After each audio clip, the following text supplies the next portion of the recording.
Hi everyone, in the preceding video of Java series, we have seen command line arguments and a program of prime number. But if you doesn't have knowledge of any programming language previously, you might be thinking of what is going on, how I can write if and for, what is its syntax. Don't worry, in today's video, we will grasp this. Today we are going to begin with if condition. Conditions are always there in our life. No, don't think about your relationship. Just kidding. But as I said, conditions are always there in our life. Let's see several examples. If you practice more, your programming skill will improve. If you met Johnny Depp, what would you ask him? Above sentences indicates that if this happens, then what is the outcome of that, or what you will do. Let's move more specific to Java. If statement is a decision making statement. It is used when we want our code to behave according to situations such as if age is greater than equal to 18, then we have to go to the right side, else we have to take left side. Here is the flowchart of if statement. First is start, indicating start of the program, then condition. Outcome of condition must be either true or false. At this port, compiler examines whether the outcome of condition is true or false. Actually, compiler is not a gorilla. Let's get back to the point.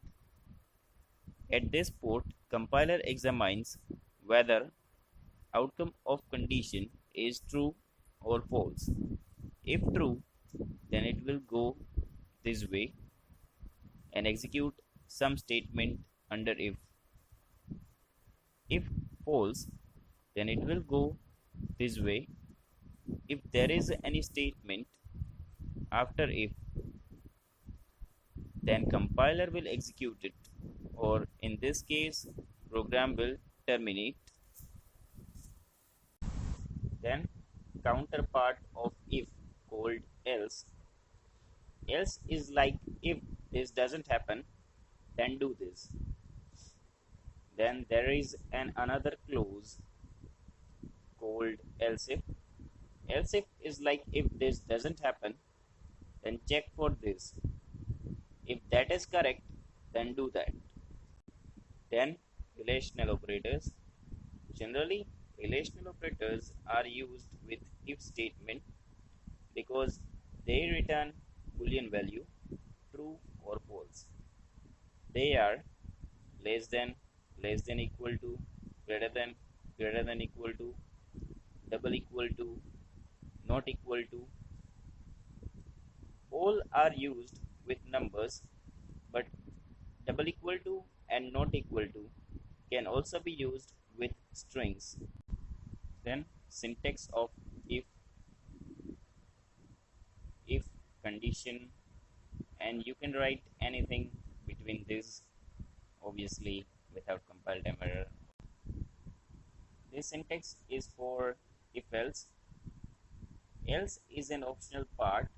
You can omit this that we have seen in the previous one. Then another syntax called if else later.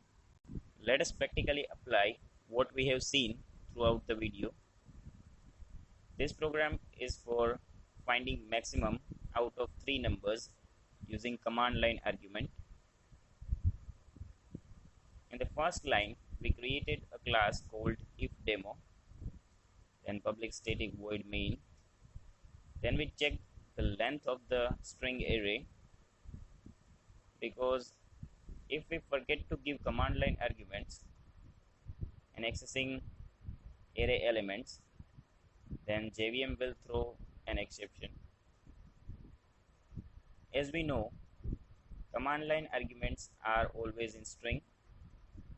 So we need to convert it to integer. Then here we check for number 1.